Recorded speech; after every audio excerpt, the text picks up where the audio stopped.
welcome to my YouTube channel, Convos and Moments with Chanel. Today we're going to be doing a cash stuffing, and we're going to be doing it to my low priority and also my high priority binder. So I have a couple of categories that I'm going to be stuffing today. As always, I like to go into my budget binder kit. Make sure you check out my website. And if you don't need a kit, you can also just get templates or debt trackers. But as always, let's see what we're working with. And I'm just going to take my contribution checklist out my binder so I can have it handy for what I'm putting in each of my categories. I try to have everything a little bit organized beforehand so the video can just flow, because I'm the type of person, literally the only type of editing I like to do to these videos is just adding in the special effects and putting in the text. Other than that, I don't really like doing any editing. So let's see what we're working with. And we got 20. And these are some sharp $10 bills. So we got 20, 30, 40, 50, 60, 70, 80, 85, 90, 95, 100, 105. So we got 105, and we got these crispy 10s. Lately, my bank, Citibank, has been giving me the crispy 10s. I'm not going to be mad at it. I just try to count a little more carefully. All right, so I'm looking at my contribution sheet. So let's see which one we are going to stuff to first. You know what? Let's stuff my low priority binder first. So I know I was going to do $20 to gas, and it's completely empty. I just filled up my gas tank. And you know what? I don't know what state everybody is in, but I'm in New York, and I get 7-Eleven gas for my car. And they usually have a promotion, 7 cents off per gallon.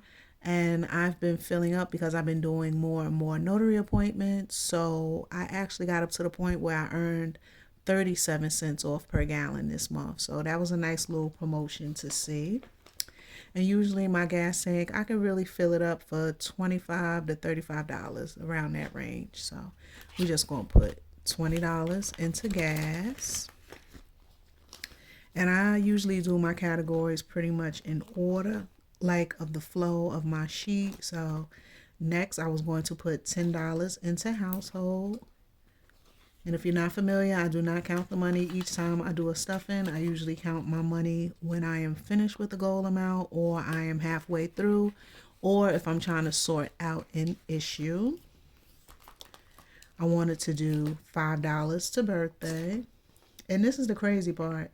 Like literally, like some of the categories I'm supposed to take from weekly, but I haven't been pulling from them. I literally want to stuff them, and I just been taking the money from my account to pay some of the stuff, because it's like, I don't know, I just want to see it stack up, and I really want to grab it when it's a big emergency. So far categories like birthday, I haven't been pulling from it. I just been letting it stack up in the envelope and depositing it into my high yield savings account so I can earn some interest off of it, along with my other categories. So $5 went into that.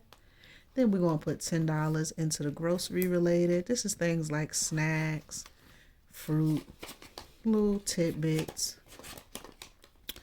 All right. I'm going to put $5 into beauty. That's just for things like my gel, hair pomades, grease, my little wigs.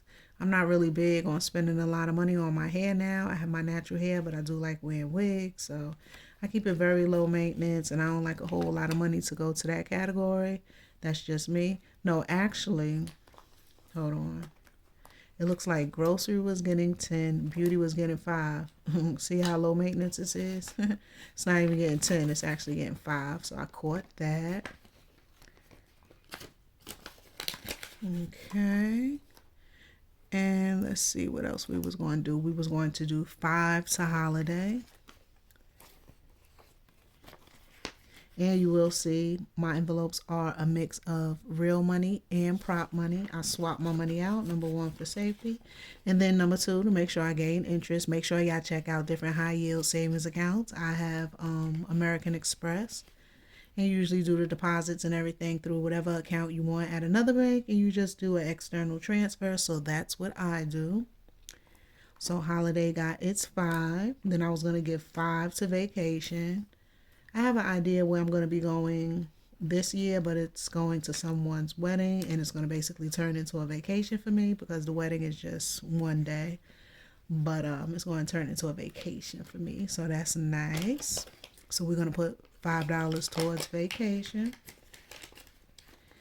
And now I think we're going to switch over to my high priority binder. So that left off at vacation. All right. So if I did my calculations right, toss that over there. Now in my high priority binder, we're going to do $20 to Roth. And if you remember, I believe last year I was either putting $5 or $10 into Roth, but now I'm trying to up it to 20 because I make additional contributions, but this is just what I contribute on camera. And Roth is going to be very important because I don't have the traditional work situation where I particularly work for one employer in particular and go into an office and everything. I'm self-employed, an entrepreneur, so my retirement is basically really going to be based on a little bit of Social Security, but really on what I save in a nest egg. And if you haven't already, I'm almost 40, and I had went online and I had got an estimated account of what my Social Security would be by the time I retire. And truth be told, it's not going to pay all my bills, at least not the ones that I have currently. And it's like as we get older and more things start to get on your plate, your cost of living goes up. So I already know mine is not going to be covered by what my estimate was. So I'm really getting on top of that and trying to pedal fast forward real fast with my Roth because it's going to be no joke. I'm going to need the supplemental income because Social Security is not going to pay all my bills and pay for the luxuries of the things that I want to do later on when I'm supposed to be relaxing more and working less. So we're going to put 20 into Roth. And make sure y'all look into that. And you can have a Roth account whether you work for a traditional employee or not. Like, you want to have some extra nest egg money because number one, you just don't know if you have to be out on disability from a job. You just never know what happens in the future. So try to have as many nest eggs as you can. High bill, I wanted to put $10. If you're not familiar, high bill is basically my bills that are $100 or more. And I would like to pay some of those bills a month or two ahead. So I separate mine's into two envelopes, being high bill and low bill. I know some people label it month ahead. I don't know. I just break mine down into two categories. So we're going to put 10 into the high bill. Then I wanted to put 10 into the low bill. Put that in there.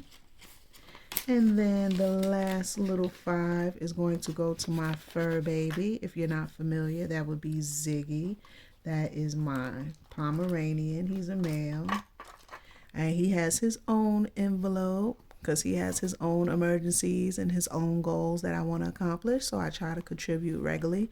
My mother, she also likes to give $5 and $10 here and there. So that goes towards his food, his snacks, and I'm starting to work on some major goals like his health insurance deductible. So when he does get sick, I can just give that lump sum of money instead of taking it out of my savings account. So that's where the last $5 is going. And that ends my cash stuffing for today. As always, thank y'all for watching and happy budgeting. Bye, y'all.